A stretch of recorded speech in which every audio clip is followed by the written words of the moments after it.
के लिए, एक बार रो के लिए।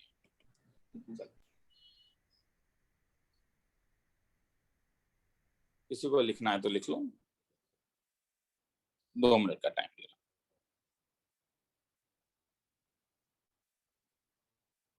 बराबर कर देता हूँ, सम तो लिख ही लिया।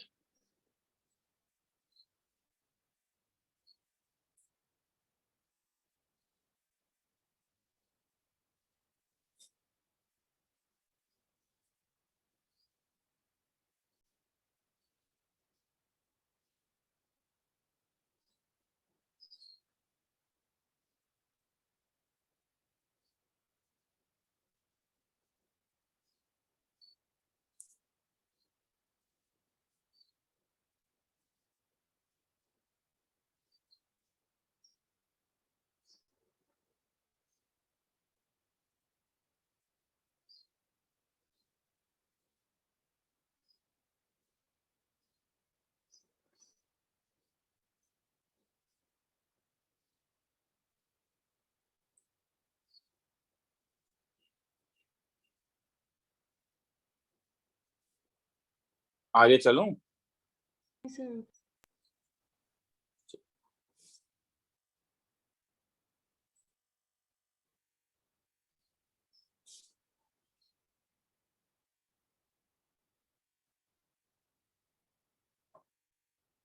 हाँ sir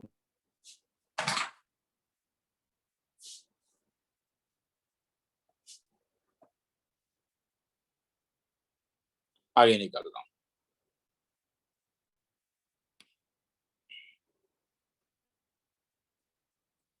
solve last sum determinant का।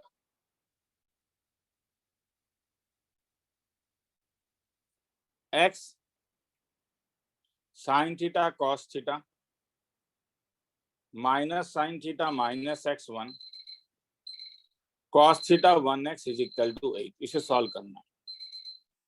2 मिनट रुको। हाँ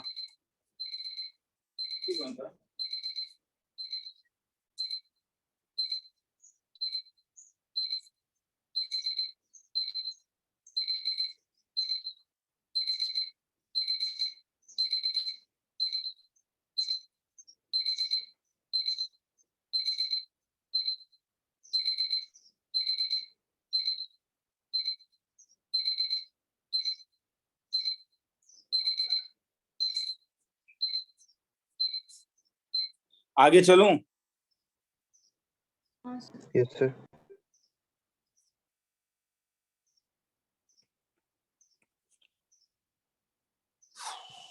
कभी कभी डायरेक्ट ब्रेकआउट होता है लास्ट सम में, तो ये भी याद रखो कि हर समय प्रॉपर्टी नहीं लगाना है। डायरेक्ट ब्रेक करो तो x के साथ जब ब्रेक करोगे तो क्या मिलेगा? Minus x square -1। Minus sine theta के साथ ब्रेक करोगे तो क्या मिलेगा? Minus x sine theta minus cos theta minus x sine theta minus cos theta plus cos theta के साथ ब्रेक करोगे तो क्या मिलेगा? Minus sine theta plus x cos theta is equal to 8। तो अगर मैं पूरा ब्रेक कर दूं तो minus x cube minus x sine square theta plus sign theta cos theta minus sine theta cos theta plus x cos square theta is equal to 8। क्या फायदा ये और ये आपस में कैंसिल हो जाएगा। और क्या आया? एक्स साइन स्क्वायर थीटा और एक्स कॉस स्क्वायर थीटा, ये प्लस एक्स हो गया।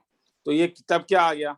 Minus x cube minus x plus x common लेता हूं तो sine square theta plus cos square theta is equal to 8। तो इसका मतलब क्या हुआ? Minus x cube minus x plus x, तो एक्स एक्स भी कैंसिल करो, क्या आ गया? Minus x cube is equal to 8। तो इसका मतलब x इज इक्वल टू -2। खेला खत्म। तो ये डिटर्मिनेंट को खत्म करता है। नेक्स्ट टॉपिक में जाएंगे। अब हम लिखना है तो लिख लो, फिर आगे चलते हैं।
आगे चलूं? Yes sir. चलो अब दोबारा मैट्रिक्स में आते हैं कि इनवर्स ऑफ अ मैट्रिक्स कैसे निकलता है।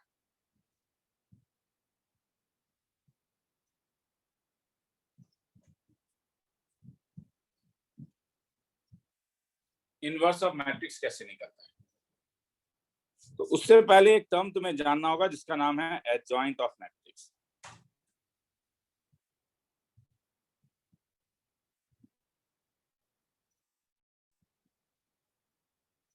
एडजॉइंट ऑफ मैट्रिक्स से पहले तुम्हें एक चीज जानना होगा,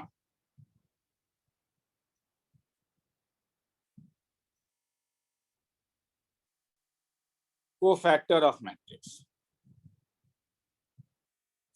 और कोफैक्टर से पहले जानना होगा minor of matrix.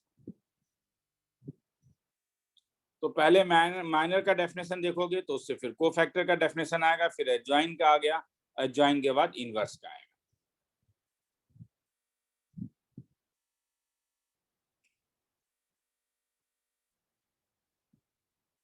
To cross two में बताता हूं। A suppose A11 A12 A21 A22, हाँ माइनर का ज्यादा यूज पड़ता नहीं है, मगर माइनर को पहले देखो क्या माइनर क्या होता है। M11 जो होता है वो डिटर्मिनेंट उस रो का होता है जहां पे वो जिस रो में है और जिस कॉलम में है 11 उसे हटा दो तो केवल क्या बच गया बोलो, A22। तो ये A22 हो जाएगा, यहाँ पे प्लस माइनस का चक्कर नहीं है। M12 क्या हो जाएगा, A21। ये और ये कैंसिल हो, ये और ये हटा दो, ये और ये हटा दो तो केवल क्या बच जाएगा, A21। M21 क्या हो जाएगा, A1 ये और ये हटा दो तो A12, और M22 क्या हो जाएगा, A11। माइनर तुम्हें समझ में आ गया। मैं अंग्रेजी में नहीं लिखा रहा हूँ, हाँ जिस रो और जिस कॉलम में उसे मैंने हटा दिया तो जो बच गया वो, उसके बाद आएगा कोफैक्टर। कोफैक्टर जो होता है वो माइनर ही होता है आई जे, मगर -1 to the power i plus J लग जाता है। -1 to the power i plus J लग जाता है और वो कोफैक्टर बन जाता है। मतलब अगर i प्लस जे इवन है तो प्लस आएगा, अगर i प्लस जे ऑड है तो माइनस आएगा। तो अगर मैं तुमसे पूछूं A11 तो A11 इवन है, -1 टू द पावर 1 प्लस 1, तो ये M11 होगा। तो इसलिए ये डायरेक्टली M11 A22 था और 1 प्लस 1 इवन है। जो डिटर्मिनेंट में ब्रेक करते थे एक्जैक्टली वही होगा, क्योंकि 1 प्लस 1 इवन है, मगर 1 प्लस 2 क्या है, क्योंकि ये ऑड हो जाता है तो इसलिए आगे एक माइनस आएगा, क्योंकि -1 to the power odd number आ जाएगा यहाँ पे, और माइनर तो माइनर ही आएगा A21। तो A13 में क्या प्लस साइन आएगा या माइनस साइन आएगा, ये बोलो। प्लस। A13 ध्यान से देखो, इसको ऐड करके देखो, ऑड मिला या इवन मिला, 1 प्लस 3 इवन, तो इवन मिला तो प्लस साइन, तो क्या होगा, सॉरी हद तरीका वही, तो इसीलिए मैंने गलत लिखा, इसलिए तुम लोग बोल रहे हो। A12 में क्या आएगा, ये सॉरी 13 तो है नहीं, A12 1 प्लस 2 ऑड आएगा माइनस, तो इसलिए ये क्या हो जाएगा -A12, और A12 तो हो ही चुका है 21, A21 और A22 में क्या आएगा, 2 प्लस 2 इवन है तो सेम ही होता है, इसलिए ये क्या आ जाएगा A11। Sir A21 equal to minus A12 होगा, और वो स्टार्टिंग में ही गड़बड़ हो गया तो इसीलिए मैं भी कंफ्यूज। A21 जो होगा ये A12 है, मगर -A12 होगा। अब अगर कोफैक्टर आ गया तो कोफैक्टर मैट्रिक्स लिखो। कोफैक्टर मैट्रिक्स क्या होगा, अब element will be replace by cofactor, A11 A12 A21 A22, इससे रिप्लेस कर दोगे। तो अगर रिप्लेस कर दूं तो क्या होगा, वो बाद में रिप्लेस कर देना, अननेसेसरी यहाँ भी जरूरत नहीं है रिप्लेस करने का, ठीक है। तो कोफैक्टर मैट्रिक्स का जो ट्रांसपोज होता है उसे एडजॉइंट ऑफ मैट्रिक्स कहते हैं। तो एडजॉइंट ऑफ मैट्रिक्स क्या होगा, adjoint of matrix is transpose of cofactor matrix. तो इसका ट्रांसपोज क्या हो जाएगा, A11 A12 A21 A22 का ट्रांसपोज क्या हो जाएगा? A11 A12 A21 A22। ठीक है, अब अगर एडजॉइंट मिल गया तो अब तुम्हें इनवर्स मिल गया। कैसे? ए इनवर्स का डेफिनेशन होता है 1 बाय डिटर्मिनेंट ए निकाल लेना मल्टीप्लाइड बाय एडजॉइंट ए कर लेना, खेला खत्म हो जाएगा। ये ए इनवर्स का डेफिनेशन है। सर यही ए इनवर्स क्यों होता है वो कोर्स में तुम्हारा नहीं बताया भी नहीं गया है, प्रूफ मुझे भी नहीं पता है। ठीक है, कुछ होता है किसी तरीके से आता है, बोर्ड लेवल में वो चीज, बोर्ड नहीं 12th में ही नहीं है, ना तो बोर्ड ना तो एंट्रेंस। तो अब मैं आगे निकल रहा हूँ। ठीक है, यहाँ पे कुछ मजा नहीं आया होगा तुम्हें। अब मैं एक नंबर में ये चीज तुम्हें दिखाऊंगा। प्रॉब्लम सर ये लिखना नहीं है क्या? लिखो, दिखाऊंगा दिखाऊंगा। ओके, पहले एक बार देख लो ना। Find A inverse if A is equal to, एक नंबर देख, 3 -2 5 और 6। चलो सबसे पहले डिटर्मिनेंट ए निकाल लो, क्योंकि ए इनवर्स में जरूरत पड़ेगा। तो डिटर्मिनेंट ए कितना हो जाएगा यहाँ पे? डिटर्मिनेंट मतलब इसका डिटर्मिनेंट अब 3 -2 5 6 का डिटर्मिनेंट। 6 3 जा 18 प्लस 5 2 जा 10, तो कितना 28, जो जीरो नहीं है, क्योंकि डिटर्मिनेंट जीरो होने से एक प्रॉब्लम हो जाएगा, डिनोमिनेटर में जीरो हो जाएगा तो ए इनवर्स एग्जिस्ट नहीं करेगा। तो डिटर्मिनेंट ए निकल गया। अब एडजॉइंट ए डायरेक्टली माइनर नहीं, कोफैक्टर निकालते हैं। अब कोफैक्टर निकालो, तो कोफैक्टर अगर निकालोगे तो A11 क्या होगा? A1 + 1 पॉजिटिव है तो ये प्लस साइन होगा। 6 अब वो जिस रो में और जिस कॉलम में उसे हटा दो तो क्या बच गया? 6। A12 क्या होगा? -5 बोलते जाओ तब मुझे भी लगे समझ में आया है तुम्हें। A12 क्या होगा? जिस रो जिस कॉलम में हटा दो तो क्या बचा? 5 प्लस या माइनस, माइनस क्योंकि 2 -5। A21 क्या होगा? जिस हल्ला हो सकता है, कुछ बाकी लोग भी बोले तब मुझे समझ में आया, ऑनलाइन में वरना मुझे पता नहीं चलेगा। A21 क्या होगा? ये और ये हटा दो, क्या बच गया? -2। अब साइन क्या लगेगा, प्लस या माइनस? 2 + 1, ये मैंने किया, यहाँ पे 2 + 1 किया, ये 2 + 1 ऑड होता है तो माइनस ऑफ -2।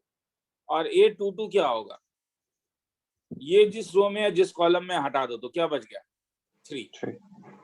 तो कोफैक्टर मैट्रिक्स क्या होगा?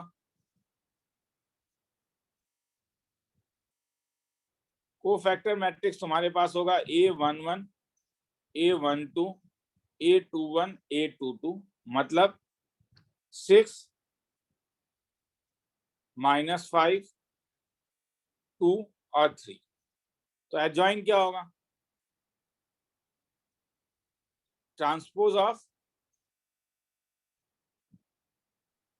Cofactor matrix. तो ये क्या हो गया? 6 -5 2 3। समझ में आ रहा है? ट्रांसपोज रो जो है वो कॉलम बन जाता है, तो ये 6 ये बन गया, ये बन गया। तो ए इनवर्स का क्या फॉर्मूला था? 1 बाय डिटर्मिनेंट ए इंटू एडजॉइंट ए। तो ये क्या हो जाएगा? डिटर्मिनेंट ए कितना निकला था? 1 बाय 28, और एडजॉइन ये क्या हो जाएगा? 6 2 -5 3। तो हेंस ए इनवर्स निकल गया। किसी को कहीं पे डाउट है तो बोलोगे, लिखना है तो लिख लो। सर डायरेक्टली एडजॉइन नहीं लिख सकते सर, कोफैक्टर नहीं लिख, मैट्रिक्स आराम नहीं। से लिख सकते हो, मगर मुझे 3x3 में अभी सिखाना है, इसीलिए मैं ऐसे कर रहा हूँ। ठीक है।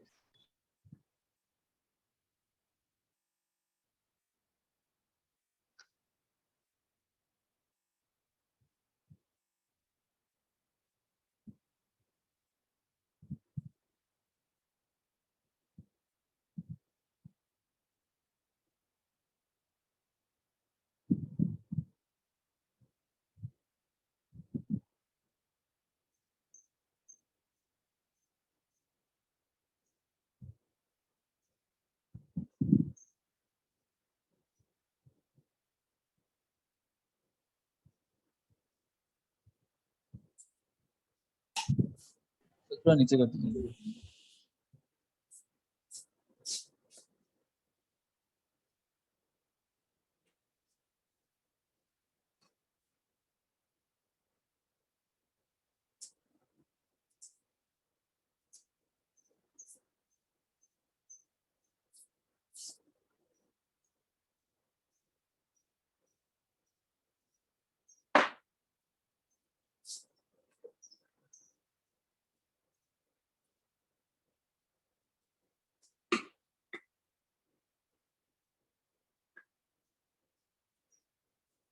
बोलते जाओगे, हाँ नीचे कर दीजिए,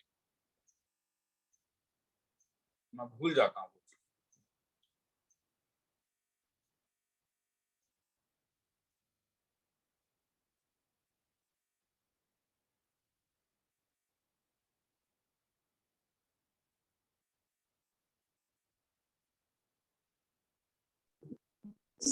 नीचे करेंगे।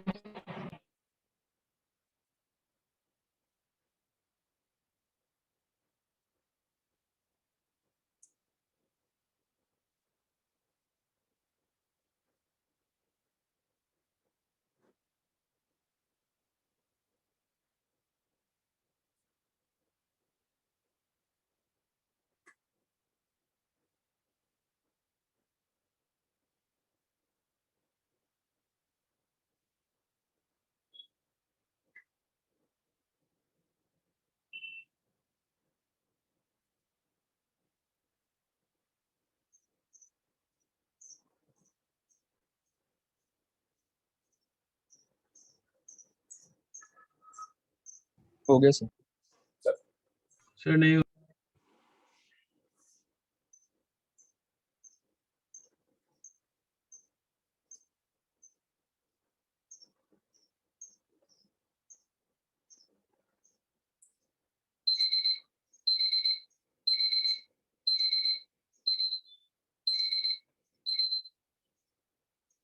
आगे चलूं?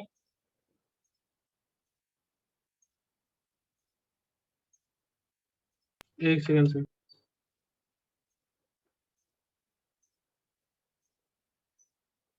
बोल देना।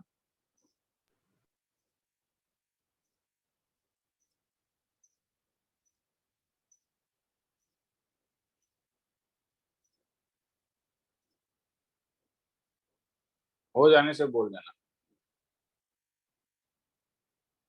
हो गया सर।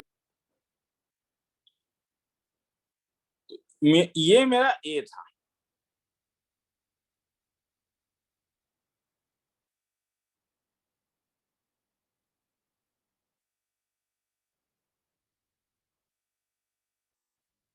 तो अगर मैं ए को ए इनवर्स के साथ मल्टीप्लाई करूं तो क्या होता है ये मैं देखना चाहता हूं। तो ए इनवर्स में 1/28 तो एक बाहर आ जाएगा। ए मेरे पास होगा 3 - 2 5 6, और ए इनवर्स के लिए मेरे पास आ जाएगा ये वाला नंबर 6 2 -5 3। तो अगर मैं मल्टीप्लाई करूं तो ये क्या होगा 1/28, 6 3 जा 18, ये 28 हो जाएगा। 3 2 जा 6, ये 0 हो जाएगा। 5 6 जा 30, ये 0 हो जाएगा, और ये 28 हो जाएगा। तो क्या मिला? कुछ मिला 1001। इसका कुछ नाम था क्या? Identity matrix. I2। तो इसीलिए इसे इनवर्स कहते हैं।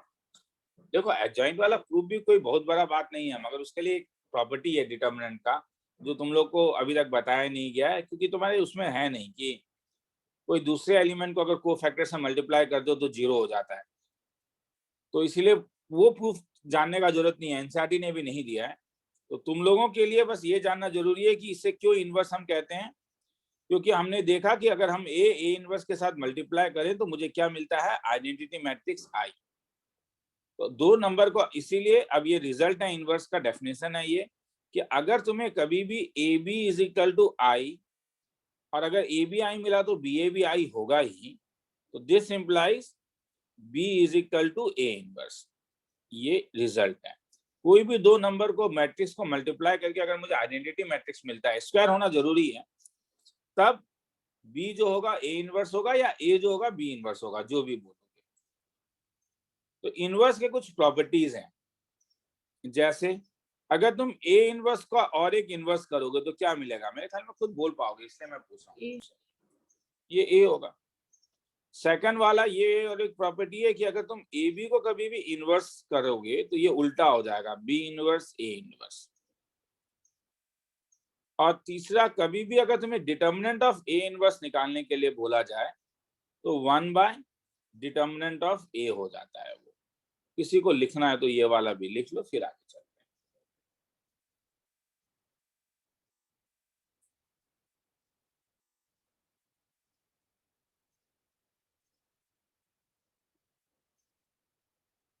किसी को कहीं डाउट है तो बोल दोगे। सम एक आता ही है इसका, इनवर्स का सम रहेगा ही कोर्स में जब तुम लोग फाइनल एग्जाम दोगे।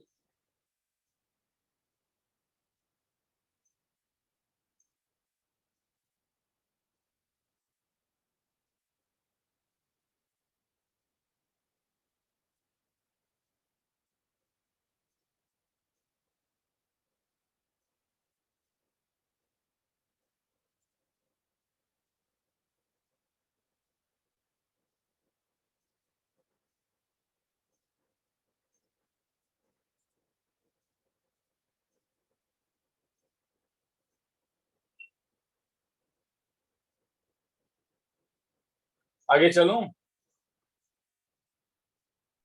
Yes, sir. हाँ सर।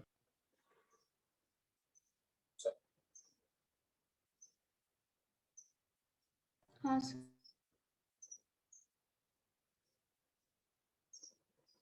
अब 3 क्रॉस 3 का कैसे इनवर्स निकलेगा? लॉजिक तो वही लगेगा। Find A inverse of A is equal to 3 minus 10 minus 1 minus 2 8 2 2 minus 4 minus 2, इसका इनवर्स निकालना है। सॉल्यूशन तो मैं एल्गोरिथम भी साथ में देते जाता हूं। सबसे पहले फाइंड डिटर्मिनेंट ए, क्योंकि अगर डिटर्मिनेंट ए 0 हो जाएगा तो ए इनवर्स एग्जिस्ट नहीं करेगा। तो डिटर्मिनेंट ए का वैल्यू 3 minus 10 minus 1, कोई प्रॉपर्टी लगाने का जरूरत नहीं है, डायरेक्टली ब्रेक करोगे। 8 minus 16 plus 4 2 जा 8 plus 10 2 2 जा 4 minus 4 minus 1 8 minus 16 करके देख लेना, आंसर तुम्हारे पास -16 आता है।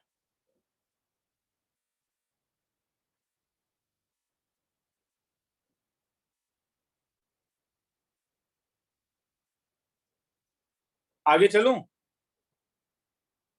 यस चलो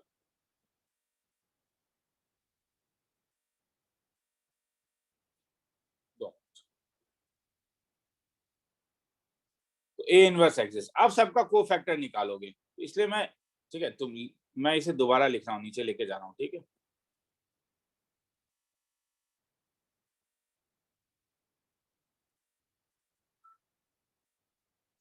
अब कोफैक्टर निकालोगे, ध्यान से देखो। A11, हाँ मैं कोफैक्टर निकाल रहा हूं। A11 पॉजिटिव होगा, ये जिस रो में है जिस कॉलम में हटा दो तो जो डिटरमिनेंट बाकी रहेगा कौन सा।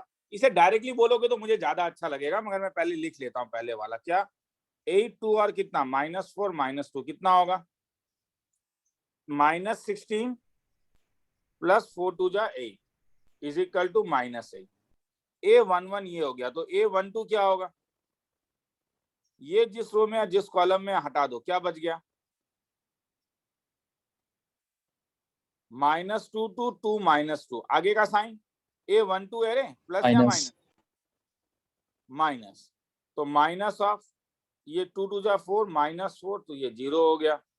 और A13 ये जिस रो में है जिस कॉलम में है उसे हटा दो, क्या बच गया?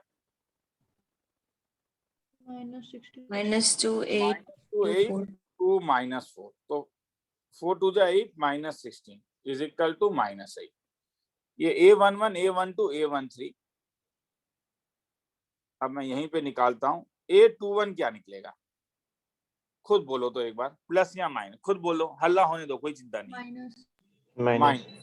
अब दिमाग, अच्छा अब दिमाग में सोचो, रो और कॉलम को हटा के क्या बच गया? माइनस। हाँ माइनस तो आ गया, और क्या बचा? अब अंदर क्या रहेगा तब? A21 ये और ये हट गया, तो क्या बचा? -10 -1 और क्या? -4 -2।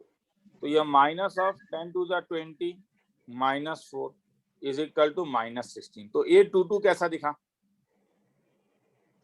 क्या रहेगा डिटरमिनेंट के अंदर? क्या क्या टर्म रहेगा? 3 -1 2 -2 3 minus 1 2 minus 2. If anybody has the doubt, ये और ये हटा तो क्या बच गया 3 minus 1 2 और minus 2. जब ब्रेक करोगे तो 3 to the minus 6 plus 2 is equal to minus 4 और 8 2 1 2 2 2 3 में क्या बचा -2 -2 -4 8 2 माइनस तो ये माइनस अगर ले लूं तो 8 2 3 ये और ये गया तो ये और ये बचा तो क्या बचा 3 minus 10 3 minus 10 2 और कितना Minus -4 तो 4. ये हो जाएगा माइनस ऑफ -12 प्लस 20 वैल्यू लिख लेना। तो जैसे A11 A12 A21 A22 A23 निकाला वैसे ही क्या निकालोगे अब 831 32 वैसे ही अब तुम निकालोगे A31 तो A31 क्या होगा 3 + 1 4 था तो ये जिस रो और कॉलम में उसमें हटा दिया तो क्या बच गया minus -10 -1 8 2 तो ये कितना मिला -20 + 8 इज इक्वल टू कितना -16 नहीं -12 सॉरी A32 क्या मिला ये और ये हटाओ तो क्या मिला minus of 3 -2 -1 2 is equal to -4 और A33 क्या मिला 3 -2 -10 और 8 8 3 जा 24 -20 इज इक्वल टू 4 अब सब कुछ मिल गया है ठीक है इसे बार बार तुम लोग को लिखने का जरूरत नहीं है नहीं ये ठीक है इसे बार बार तुम लोग को लिखने का जरूरत नहीं है। अब को फैक्टर आ गया तो यहाँ से क्या आएगा को फैक्टर मैट्रिक्स आ जाएगा तो को फैक्टर मैट्रिक्स कैसा दिखेगा को फैक्टर मैट्रिक्स दिखेगा A11 A12 A13 A21 A22 A23 और A31 A32 और क्या A33 सबका वैल्यू डाल दो A11 का वैल्यू तुम्हारे पास -8 था ये 0 आया था ये -8 आया था ये -16 आया था ये -4 ये -8 आया था ये -12 आया था ये -4 आया था ये 4 आया था अगर ये कोफैक्टर होगा तो एडजॉइंट क्या होगा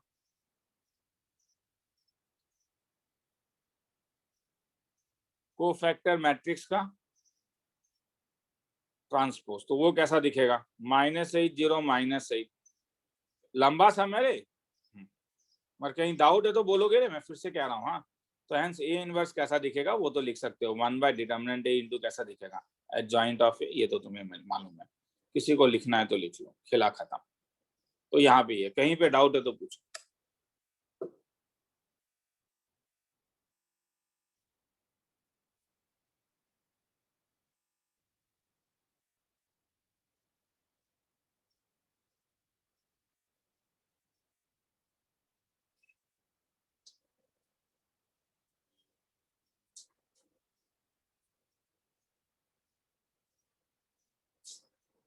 नीचे लिखा है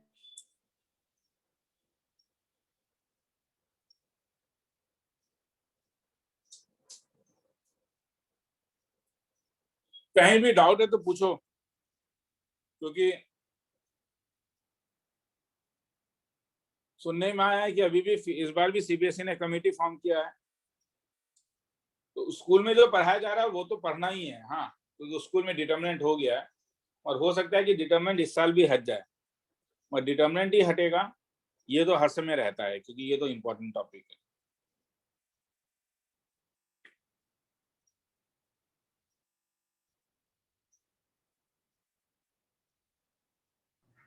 सर नीचे लिखा है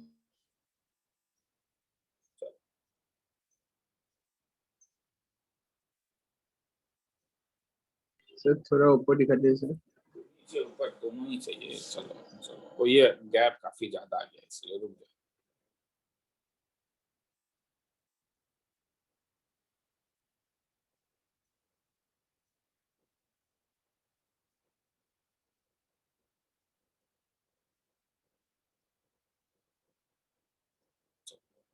दोनों ही रहेगा इसको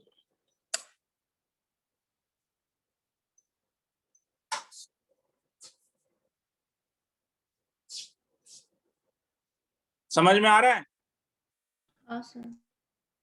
ठीक है, तो करना होगा। हाँ, मैं तुम लोग को स्टेप बाय स्टेप, मेरे पास एक सीट है वो दे दूंगा, तो वो स्टेप बाय स्टेप सीट करोगे तो मेरे ख्याल में 1-2 सम कर लोगे तो समझ में आ जाएगा। ठीक है, इसलिए ज्यादा चिंता मत करो, वो स्टेप बाय स्टेप सीट अभी प्रोवाइड कर दूंगा तुम लोग को।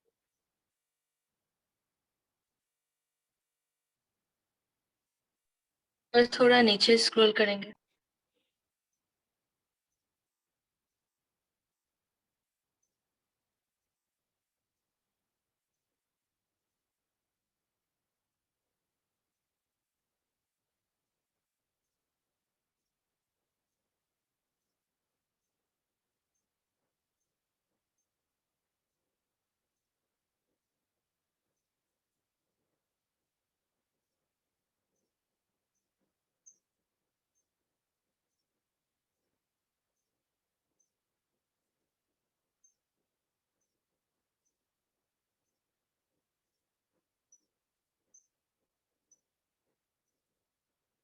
आगे चलूं?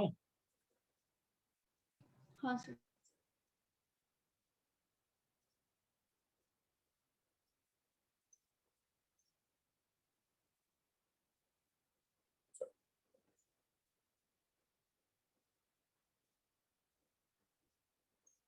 निकलूं आगे?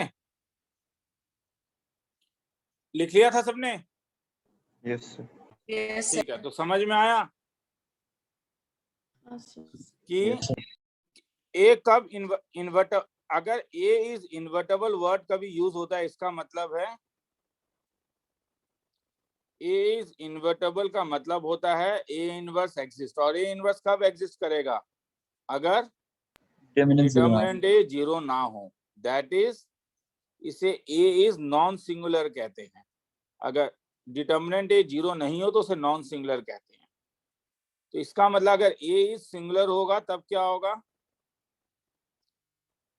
दिस इंप्लाइज डिटर्मिनेंट ए का वैल्यू क्या हो जाएगा? जीरो। और तब तुम क्या बोलोगे? A inverse does not exist. ठीक है, किसी को लिखना है तो लिख लो।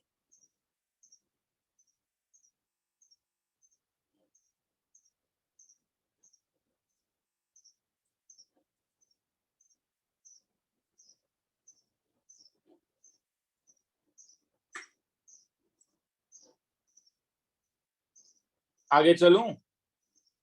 नहीं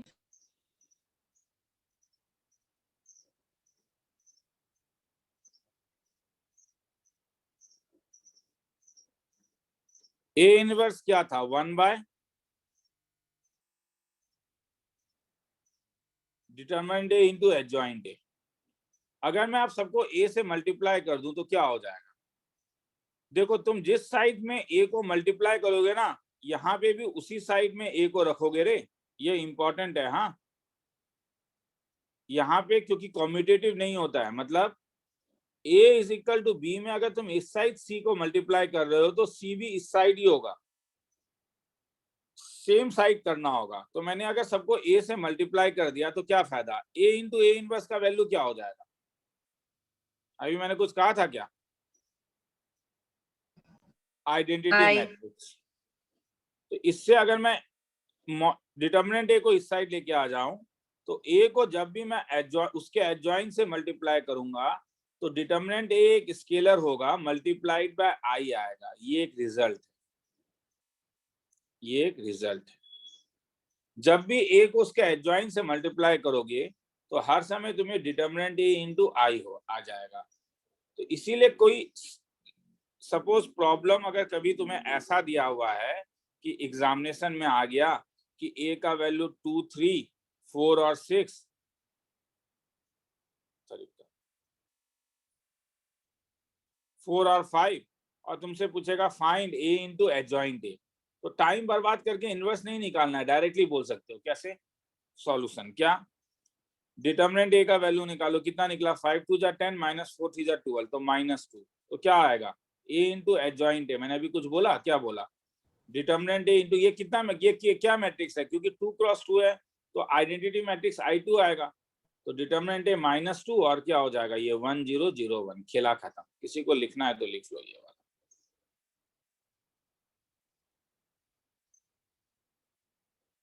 ये लिख के 11:35 हो रहा है, 10 मिनट का एक ब्रेक दे रहा हूँ। 11:45 में आओ। इनवर्स का एक बड़ा इंपॉर्टेंट चीज बताऊंगा जो तुम लोग के कोर्स में है और 6 मार्क्स के सम में कई बार आता है। डिटर्मिनेंट नॉर्मली 6 मार्क्स में नहीं आता है, ये वाला सम आता है, सिस्टम ऑफ इक्वेशन को कैसे सॉल्व किया जाता है। 10 मिनट का ब्रेक दे रहा हूँ। सर थोड़ा ऊपर कर देंगे। आराम से लिखो, 10 मिनट का ब्रेक दे रहा हूँ। 11:45 में आ जाना।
सुनाई दे रहा है? हाँ सर। चलो ठीक है।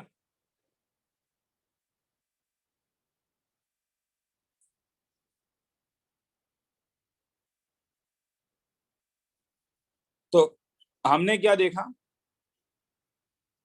हमने देखा ए इनवर्स का मतलब क्या था?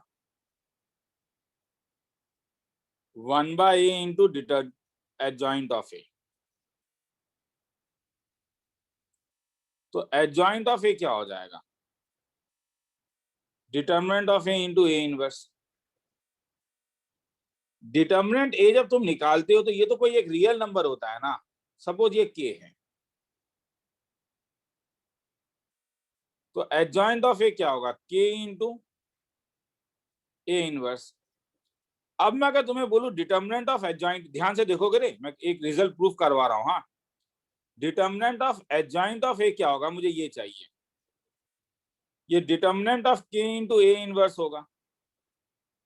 जब तुम के एक मैट्रिक्स से मल्टीप्लाई करते हो, सपोज मैं 2x2 मैट्रिक्स बोलता हूं, जब के एक तुम 2x2 मैट्रिक्स के साथ मल्टीप्लाई करते हो तो वो क्या होता है? केवल किसी रो या कॉलम या सबके साथ मल्टीप्लाई होता है, याद है?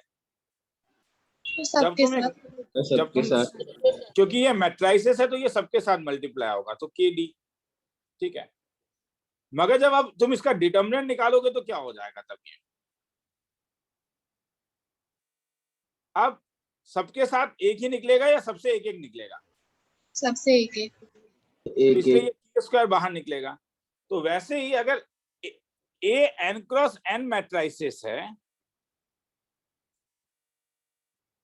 तो के तुम एक मैट्राइस के साथ मल्टीप्लाई कर रहे हो, जब तुम उसे बाहर निकालोगे तो वो के टू दी पावर एन हो जाएगा और ये डिटर्मिनेंट ऑफ ए इनवर्स हो जाएगा। ध्यान से देखो, के जब एक मैट्राइसिस से मल्टीप्लाई किया तो उसने सबके साथ मल्टीप्लाई किया, मगर जब तुम डिटर्मिनेंट निकाल लोगे तो वो हर एक के साथ निकलेगा, इसलिए बाहर के स्क्वायर निकलेगा।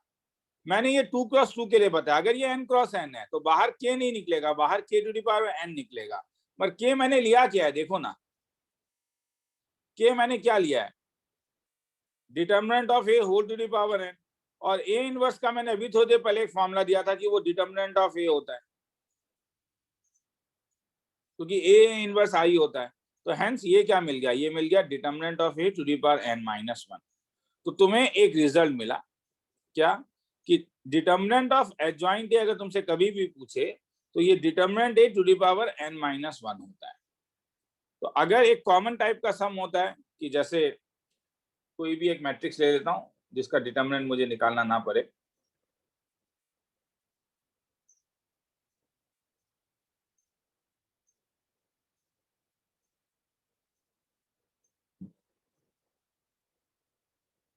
सपोज ए का वैल्यू तुम्हें दे देगा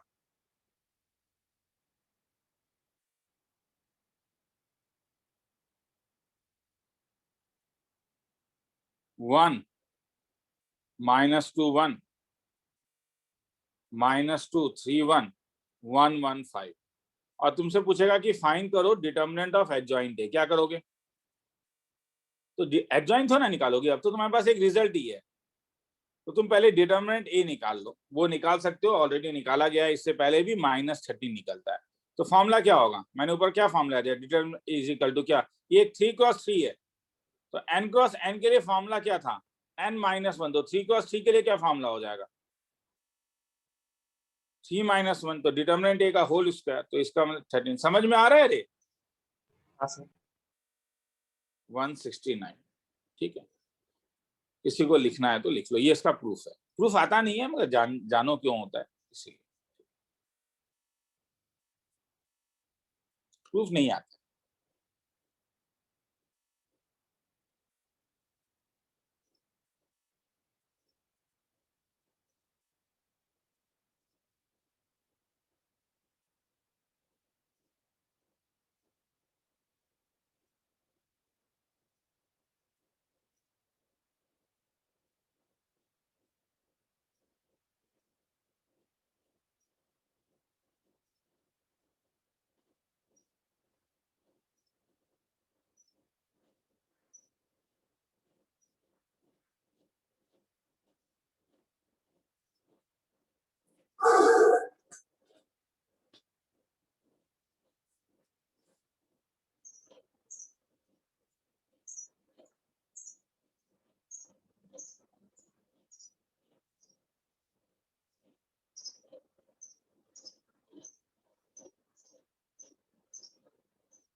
आगे चलूं? Yes, sir. हाँ सर।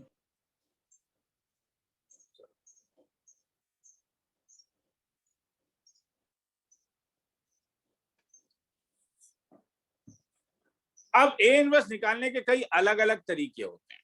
जैसे तुमसे कभी कभी ऐसा भी दिया जा सकता है कि सो डैट, मगर इसके लिए ये इंफॉर्मेशन देना पड़ेगा तभी। हाँ, 1 2 2 2 1 2 2 2 1 satisfies the equation a square minus 4a minus 5i equal to 0. Hence find a inverse. Solution. सम लिख लोगे? लंबा सम है, 30 सेकेंड से।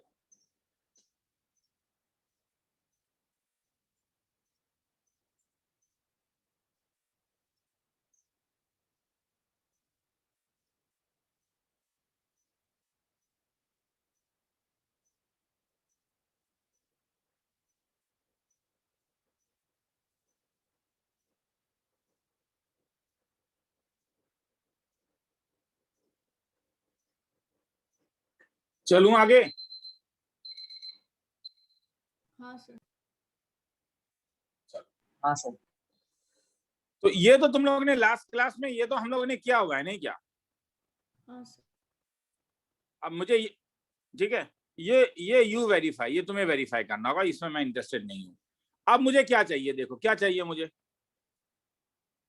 A inverse. तो ए इनवर्स के लिए देखो मैं क्या करूंगा, मैं इसे मल्टीप्लाई कर देता हूं ए इनवर्स से। अगर मैं इसे मल्टीप्लाई कर दूं ए इनवर्स से तो क्या होगा? ये तब A square into A inverse minus 4a into A inverse minus 5i into A inverse is equal to 0। तो A square into A inverse, यहाँ पे तो तुम्हारे पास इंडाइसेस का प्रॉपर्टी लगेगा, तो ये ए हो जाएगा। ए इंटू ए इनवर्स ये क्या हो जाएगा? ऑनलाइन क्लास में कोई बोलेगा तो मुझे अच्छा लगेगा कि मेरा हाँ रीडर्स आर गेटिंग इट। क्या होगा? ये आई हो जाएगा माइनस, अब आई इंटू आई अगर किसी के भी साथ मल्टीप्लाई होता है तो वो क्या हो जाता था? तो 5a inverse is equal to 0। क्या फायदा? क्या इससे a इनवर्स निकाल लोगे आप? 5a inverse is equal to क्या हो जाएगा? a minus 4i। तो hence a inverse is equal to क्या हो जाएगा? 1/5 a माइनस 4i। तो अब निकाल लो। अब a माइनस 4i तो निकाल सकते हो ना। a minus 4i is not a very big deal, क्योंकि a का वैल्यू तुम्हें मालूम है 1 2 2 2 1 2 और 2 2 1 माइनस 4i का वैल्यू क्या था? 1। आगे छोड़ दो ना, वैल्यू निकाल के इसमें डाल देना, आंसर आ जाएगा। मैं इंटरेस्टेड नहीं हूं, लिखना है तो लिख लो, 1.5 मिनट का टाइम देता हूं। कहीं डाउट है तो पूछो, हक है तुम्हारा डाउट पूछना।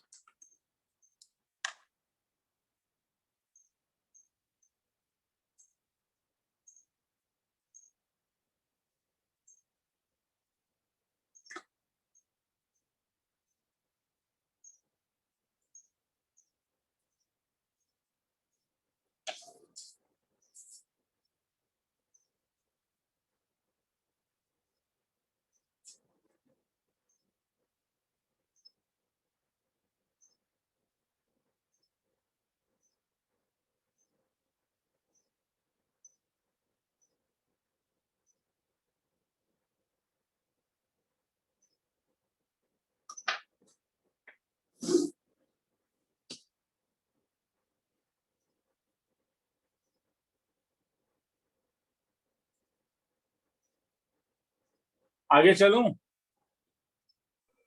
Yes, sir.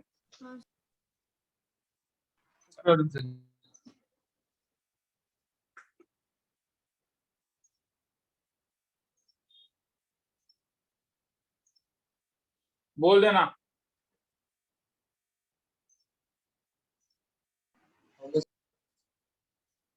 चलो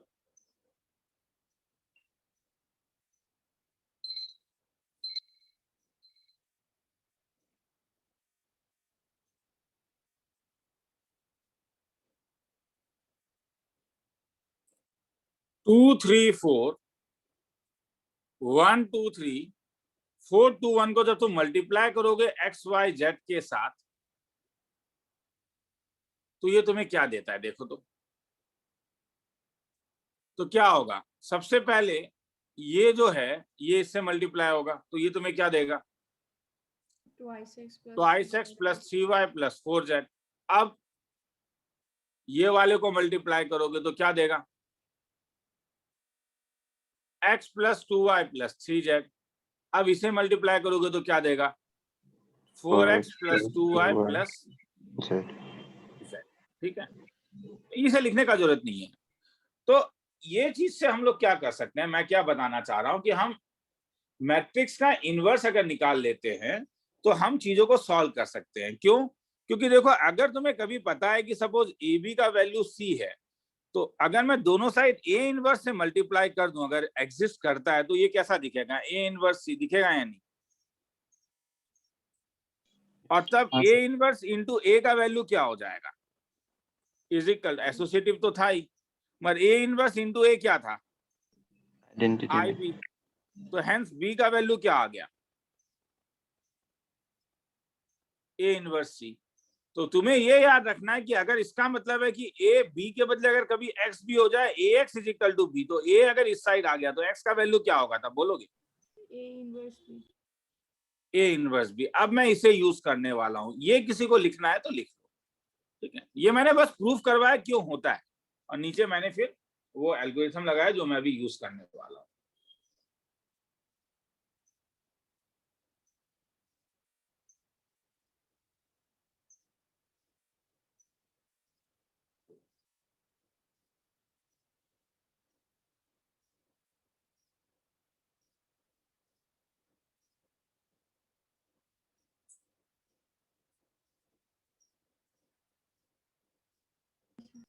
यस चलूं आगे।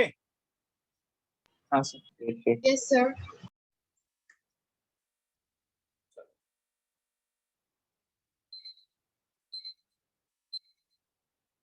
Last topic,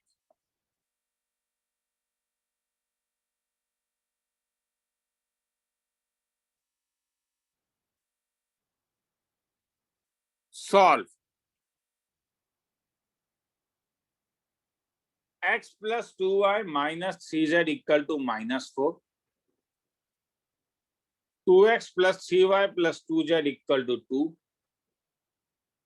3x minus 3y minus 4z is equal to 11। इसे सॉल्व करना है। हाँ,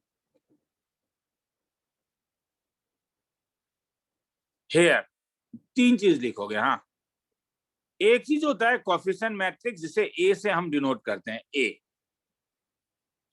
सबका कोएफिशिएंट लिखोगे, सबका कोएफिशिएंट क्या क्या ऊपर में मिला 1 2 -3।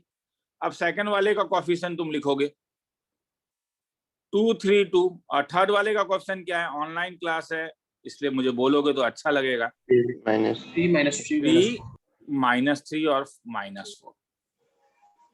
उसके बाद तुम लिखोगे कॉलम मैट्रिक्स होता है जिसे हम वेरिएबल मैट्रिक्स कहते हैं, एक्स, वो आ गया x Y Z.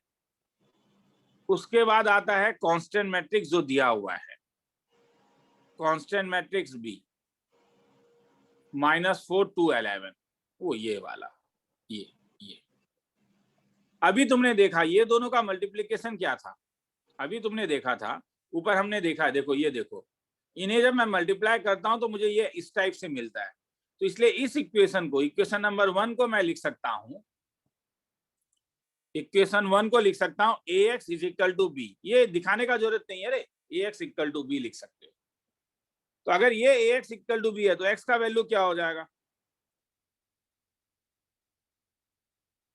a inverse b। अब क्या करोगे, अब फाइंड a इनवर्स, वो तो मैंने सिखा दिया है। तो a इनवर्स का वैल्यू निकाल के देख लेना।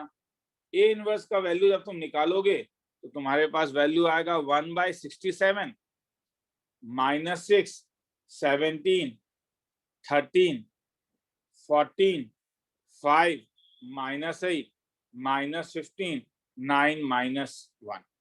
और अब इसे मल्टीप्लाई कर दोगे b के साथ। समझ में आ रहा है मैं क्या बोल रहा हूँ, फिर से पूछ रहा हूँ रे। हाँ सर। Yes. इस स्टेप और इस स्टेप के बीच में एक बहुत बड़ा स्टेप मिसिंग है। क्या मिसिंग स्टेप है, ए इनवर्स A निकालना inverse. मिसिंग स्टेप है कि फाइंड ए इनवर्स। अब वो मैंने सिखा दिया है, हाँ, एडजॉइंट लेके निकालना। तो जब तुम मल्टीप्लाई करोगे तो तुम्हारे पास वैल्यू आ जाएगा 3 - 2 1। ये किसका वैल्यू है? ये x का है। x क्या था? Column matrix x y z। तो x y z का वैल्यू क्या हो गया? 3 - 2 1।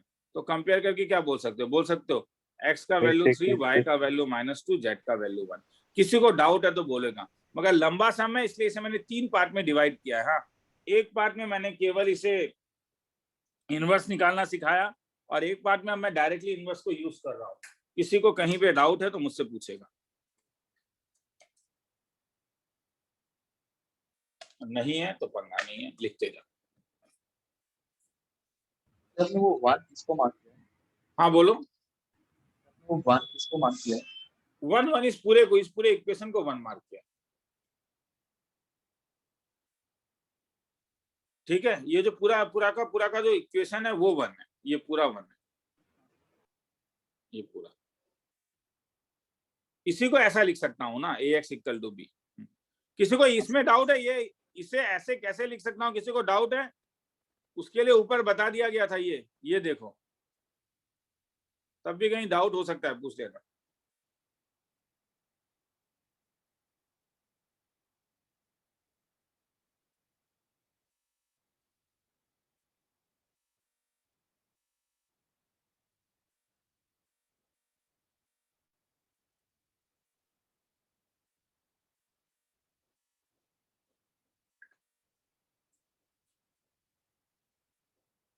नीचे दिखाएंगे।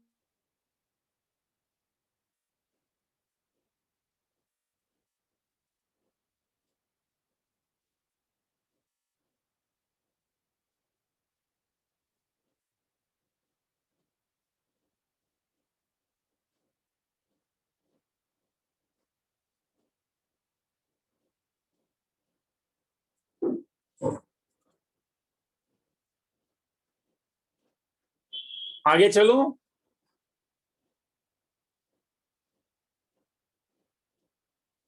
हाँ सर। Yes, sir.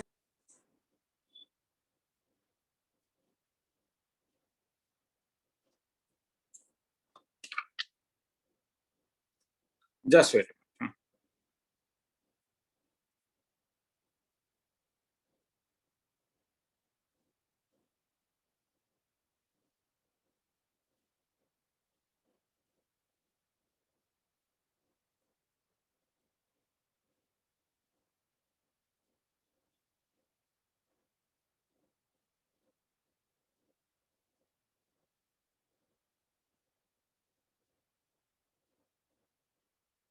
अब मैं बस तुम लोग को दिखा रहा हूँ। हाँ, तुम लोग को भी लिखने का जरूरत नहीं है पूरा,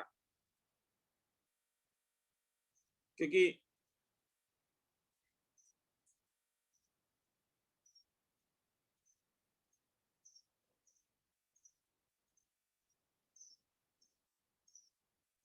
RS अग्रवाल के सम्स हैं ये सब। जैसे ऐसा सम कभी आ सकता है, ये वाला।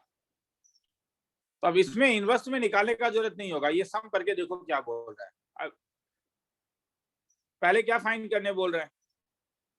A B.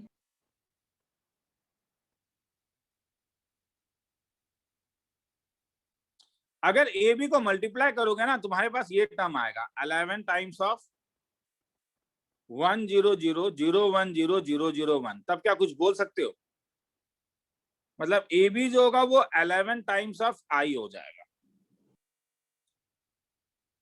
तो क्या तब तुम ए इनवर्स बोल पाओगे? कैसा दिखेगा? अगर ए बी 11 टाइम्स ऑफ आई है तो ए इनवर्स कैसा दिखेगा? ए इनवर्स, ठीक है। अगर कभी तुम्हें ऐसा मिल जाए पी क्यू = आई, तो क्यू इनवर्स पी इनवर्स कैसा दिखेगा? तब बोल पाओगे? यहाँ पे भी चुप होने से मुझे मुश्किल हो। हाँ, क्यू, ठीक है। तो यहाँ पे तुम इस 11 के लिए चुप हो रहे हो ना, 11 को इस साइड लेके आ जाओ, मतलब a × 1/11 टाइम्स ऑफ b कर दो। अब मुझे बोल पाओगे ए इनवर्स क्या होगा? अगर पी क्यू आई था तो क्या यहाँ से अब ए इनवर्स बोल पाओगे? किसी ने कुछ बोला था, बोलो क्या होगा ए इनवर्स तब? ए बी के साथ 1/11 तो ए इनवर्स तो आ गया। तो 1/11 और बी का वैल्यू तो तुम्हें मालूम है, ये है, लिख लो 7 2 - 6 -2 1 -3 -4 2 5। और अब हैंड सॉल्व, तो सॉल्यूशन अभी जैसे मैंने बताया था, तो ये ए होगा। देखना, अगर ये तुम लिखोगे x - 2y = 10, तो i6 + y + 3z = 8 और -2y + z = 7, तो बोलोगे इसमें मैट्रिक्स ए कैसा दिखेगा? इसमें कोएफिशिएंट मैट्रिक्स कैसा दिखेगा? 1 - 2 0 1 - 2 z नहीं है रे, 0। चुप हो रहे हो? मैं फिर से कह रहा हूं, नहीं समझ में आया तो बोलोगे इसका कोएफिशिएंट मैट्रिक्स कैसा दिखेगा? 2 1 3 3 1। और यहाँ का कोएफिशिएंट मैट्रिक्स कैसा दिखेगा? 0 - 2 1 x नहीं है, 0 -2 -2 और 1। 1। क्या ये वही a नहीं है? देखो देखो ना, वही तो। हैंस इससे क्या फायदा हुआ? इससे ये फायदा हुआ कि तुम्हें ax = अब b मत लेना क्योंकि b मालूम है, तो इसको कॉलम मैट्रिक्स को कोई एक अलग नाम दे दो, ax = p दे दो, तो x = a इनवर्स p दे दो। अब a इनवर्स के बदले क्या लिख सकते हो? 1/11 × b × p। अब सबका वैल्यू मल्टीप्लाई करके देख लेना, लिखने का जरूरत नहीं है, ठीक है? कॉपी में स्पेस छोड़ सकते हो क्योंकि इतना बड़ा सम है, वो बाद में। हाँ, तो बस एक बार देखना है तो देख लो, कहीं पे डाउट है तो बोलोगे। प्लीज अभी लिखने का जरूरत नहीं है, मैं फिर से कह रहा हूँ, ठीक है? आधा लिख लोगे उससे ज्यादा बेटर है। मैं दे रहा हूँ 30 सेकंड्स का टाइम, एक बार देखने के लिए क्या किया, कहीं डाउट है तो पूछोगे।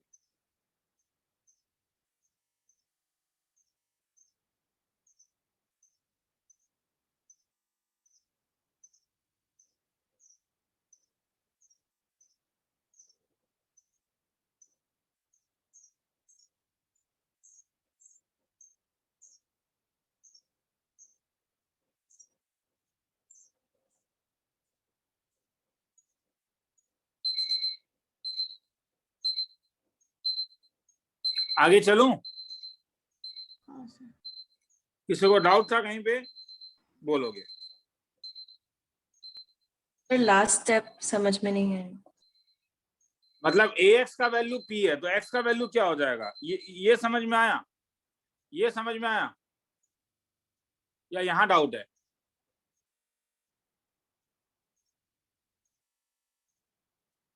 कहाँ पे डाउट है मुझे बोलोगे? मतलब लास्ट स्टेप कौन सा लास्ट स्टेप?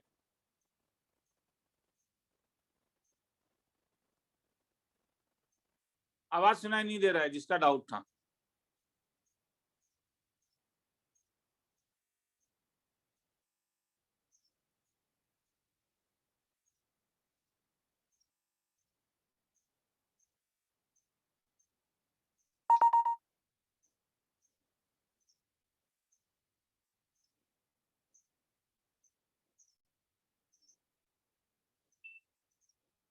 ये सम करके देखोगे?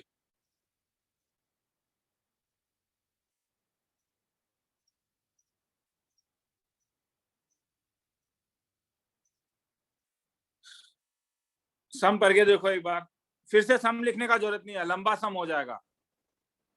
सुनने में आ रहा है? हाँ सर।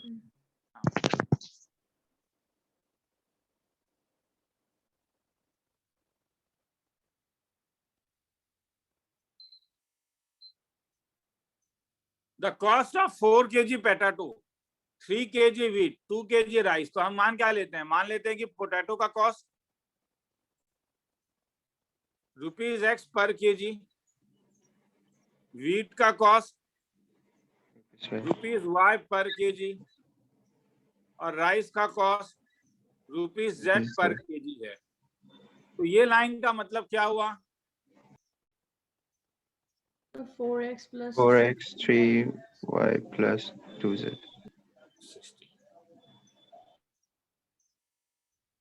इसका मतलब क्या हुआ? x + 2y + 3z। 45। equals to 45.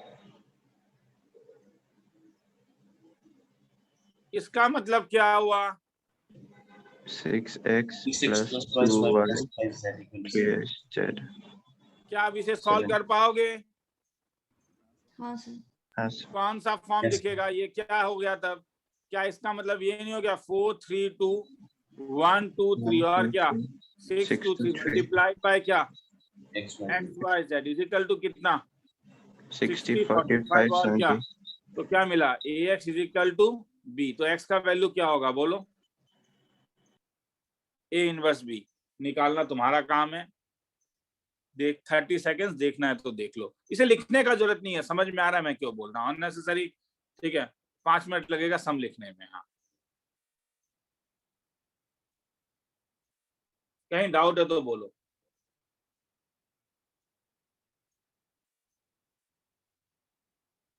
Problem वो 5 मिनट का नहीं है, कुछ सीखोगे तो बात अलग है, इसमें क्या बाकी प्रॉब्लम है? कहीं डाउट है किसी को? ठीक है तो आगे चल रहा हूं।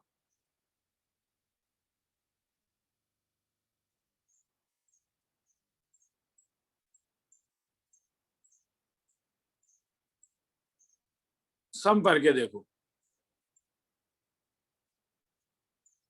और छोटा कर देता हूं ताकि ये और बड़ा हो जाए।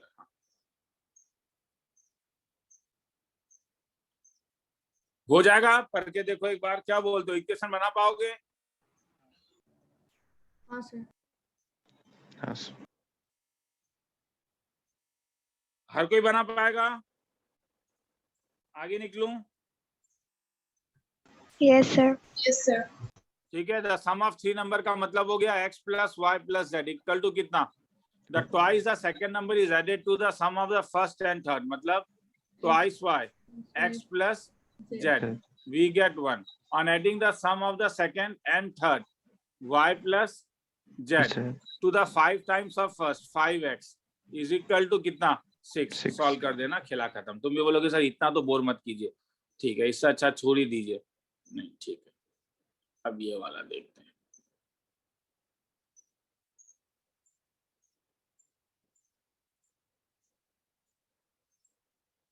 The amount of rupees 5,000 is to put into 3 investment at 6%, 7%, 8% per annum respectively. The total annual income from these investment is rupees 358. If the total annual income from the first 2 investment is rupees 70 more than the income from the third, find the amount reached.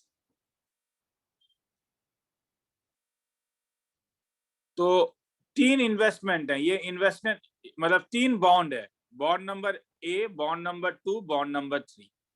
तो suppose मैंने क्या किया, मैंने rupees x bond number 1 में invest किया, rupees Y bond number 2 में invest किया, rupees Z bond number 3 में इन्वेस्ट किया। तो ये मुझे इंटरेस्ट कितना देगा तब? ये मुझे कितना इंटरेस्ट देगा? कितना इंटरेस्ट दे रहा है ये? 6%। मतलब 6% ऑफ एक्स, मतलब 6/100 इंटू एक्स, ये कितना इंटरेस्ट देगा? 7%. तो ये 7/100 इंटू एक्स, और ये कितना इंटरेस्ट दे रहा है?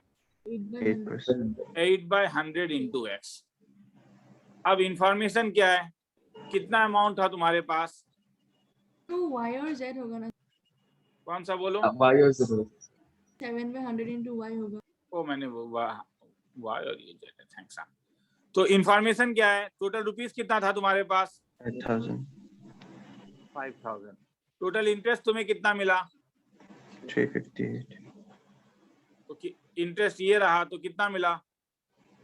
6/100 into x plus 7/100 into y plus 8/100 into z is equal to 358। तो इससे और एक रिलेशन आया क्या, 6x plus 7y plus 8z is equal to 35800। और एक रिलेशन कुछ दिया हुआ है क्या? टोटल कुछ और दिया हुआ है? If the total annual income, if the total annual income, मतलब एनुअल इनकम तो तुम्हारे पास था वही होगा ना, इंटरेस्ट ही तुम्हें मिल रहा है। From the first two investment is ₹70 more than the third. तो क्या हो गया इसका मतलब, if the total annual first two investment, तो फर्स्ट टू इन्वेस्टमेंट से कितना मिल रहा है तुम्हें? 6x by 100 plus 7/100 is equal to कितना? 70 मोर देन द क्या? थर्ड। तो 8z/100। तो ये क्या इक्वेशन देगा? एक 6x plus 7y minus 8z is equal to 7000। आगे छोड़ दूं? हाँ ये Yes, तीन sir. इक्वेशन बना देगा। Yes. 1 1 1 6 7 8 6 7 minus 8 multiplied by x y z is equal to 5000 35800 और 7000। चला खत्म। ठीक है, किसी को देखना है तो देख लो, 45 सेकंड का टाइम देता हूँ, कहीं डाउट है तो बोलना।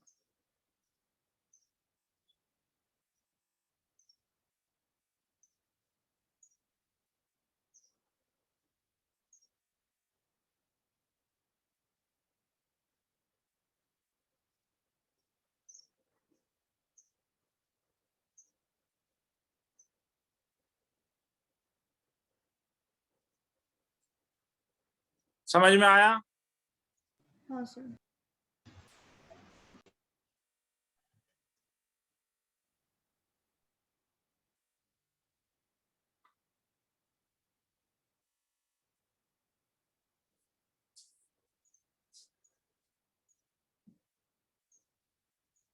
आगे चलूं? Yes, sir. बस मैं एक बार एनसीईआरटी को उल्टा के देख लेता हूँ।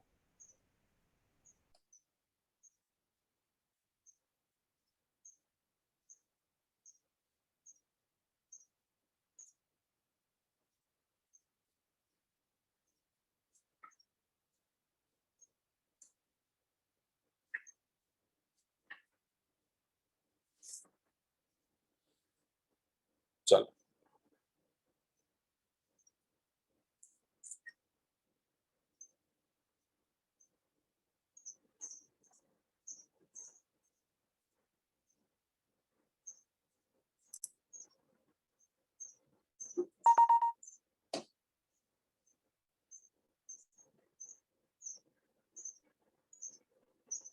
सम ही इतना लंबा है, क्या करोगे? एक बार पढ़ के देखो।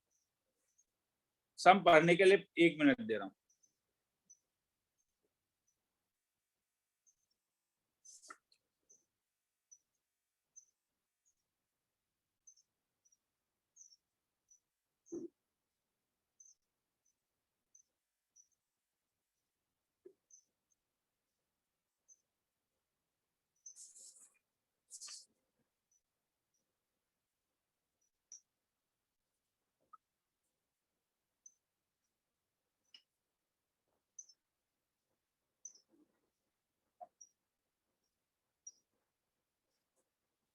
आगे चलूं?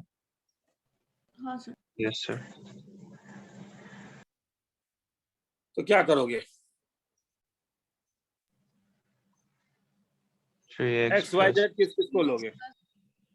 To school A and B want to award their students on the values of sincerity. Sincerity को x ले लूं, yes. हाँ सर। ट्रूथफुलनेस को y, हेल्पफुलनेस को z ले लेता हूं। If school A wants to award ₹x y z for each of the three respective, और यहाँ पे दिया हुआ है। हाँ, if school A wants to award ₹x, ₹y and ₹z each for the three respective values, 2, 3, 2 and 1 student respectively with total award money of ₹1600। तो suppose यहाँ पे उसने ₹x दिया, तो यहाँ पे y, तो कितना होगा टोटल? तब ये तो दिया ही हुआ है, तब इसे लिखने का जरूरत नहीं है। 3 बंदे को उसने ₹x दिया, तो इसका मतलब क्या हो गया? 3x plus 2y plus 2y plus plus z equal to 1600। और क्या दिया हुआ है? 1600। स्कूल ए हो गया। स्कूल बी क्या बोल रहा है? wants to spend इतना तो कितना? 4, 1, 3 रेस्पेक्टिवली, मतलब 4x plus 5 plus 3z। 4x plus y plus 3z। तो और क्या दिया हुआ है?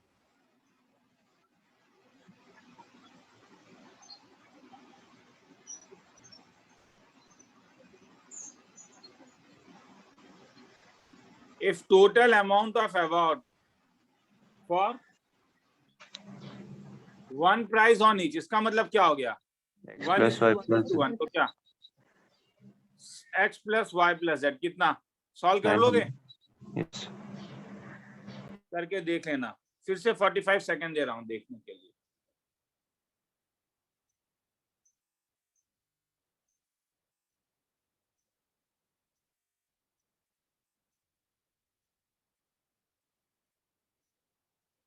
वो लास्ट वाला कैसा है, एक बार बता दीजिए ना। ये तो ऑन ईच यही कह रहे हैं ना, if the total amount of award for one prize on each, one prize on each का मतलब क्या हुआ, एक सिंसियरिटी के लिए, एक ट्रूथफुलनेस के लिए, एक हेल्पफुलनेस के लिए, आया समझ में। हाँ सर ठीक है। तो एक के लिए x plus Y plus z. आगे निकलूं, Yes sir.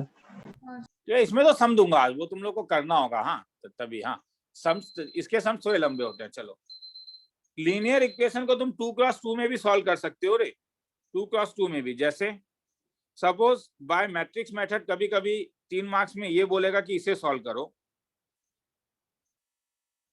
14x, तो इसे सॉल्व कर सकते हो, सेम लॉजिक लगेगा। इसको क्या लिख सकते हो तब, 2 2 3 3 14 46 6 मल्टीप्लाइड बाय क्या, XY. X y is equal to कितना 9 और 10, मतलब ax इजिकल टू b, तो इसका मतलब x इजिकल टू क्या, A inverse B. a inverse b। खेला खत्म।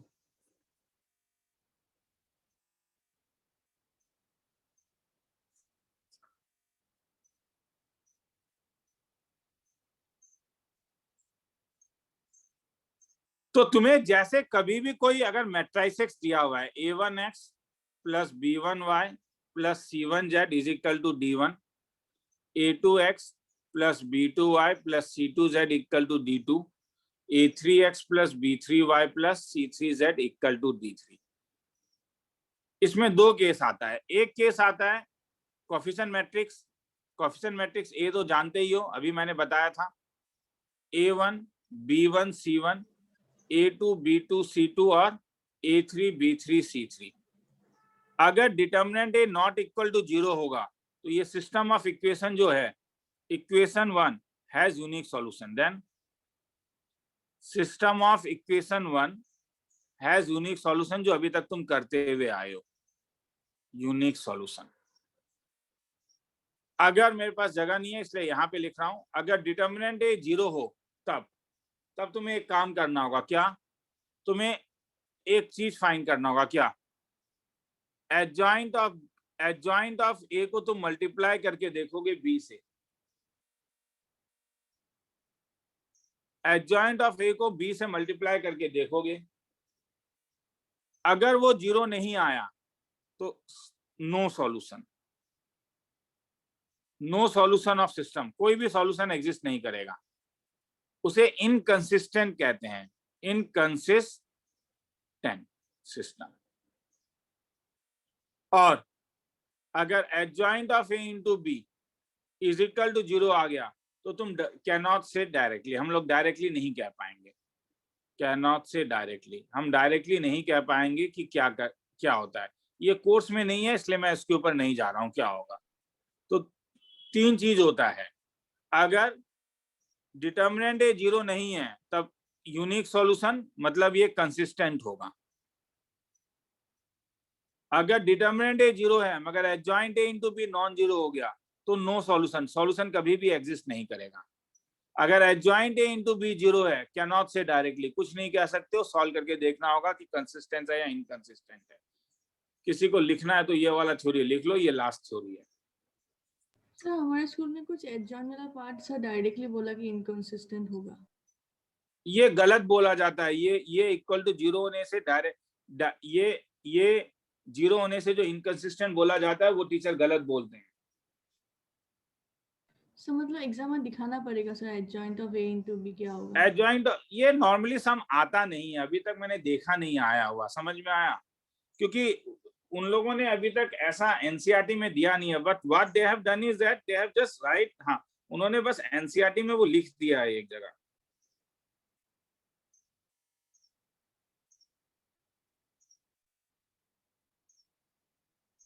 तो यहाँ पे बी क्या है? ये ax इक्वल टू b जो लिखते थे हम लोग, हाँ हाँ सर, ओके सर।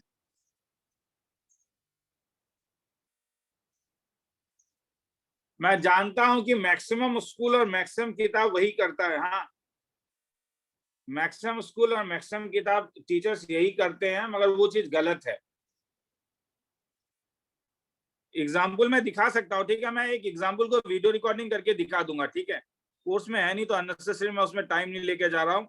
आज रात को मैं एक वीडियो रिकॉर्डिंग बना के तुम्हें भेजता हूँ, ठीक है, तो उससे क्या होगा कि तुम कैसे, एक क्यूरियोसिटी जो तुम्हारे अंदर है कि कैसे देखा जाएगा, वो तुम्हारा खत्म हो जाएगा।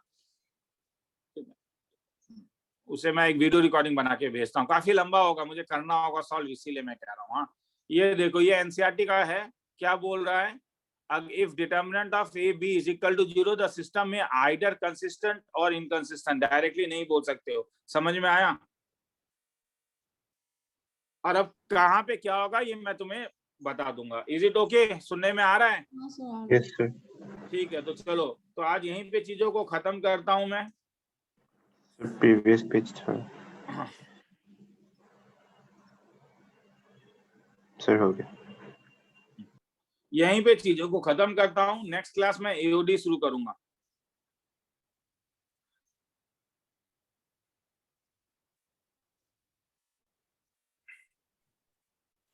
Increasing decreasing function. हाँ, बोलते जा, सुन रहा हूँ। सर एओडी का वो मतलब नोट्स जैसा कुछ आज ही हो सकते हैं क्या, मतलब नेक्स्ट वीक एग्जाम है तो? हाँ, तो मुझे बता देना ना, मैं भेज दूंगा। Last Yes. लास्ट ईयर का बनाया हुआ। हाँ, इंक्रीजिंग डिक्रीजिंग फंक्शन। हाँ, ठीक है, चलो फिर बाय सर। नेक्स्ट क्लास में मिलते हैं। Bye. Thank you, sir. Bye, sir. Thank you sir. Bye.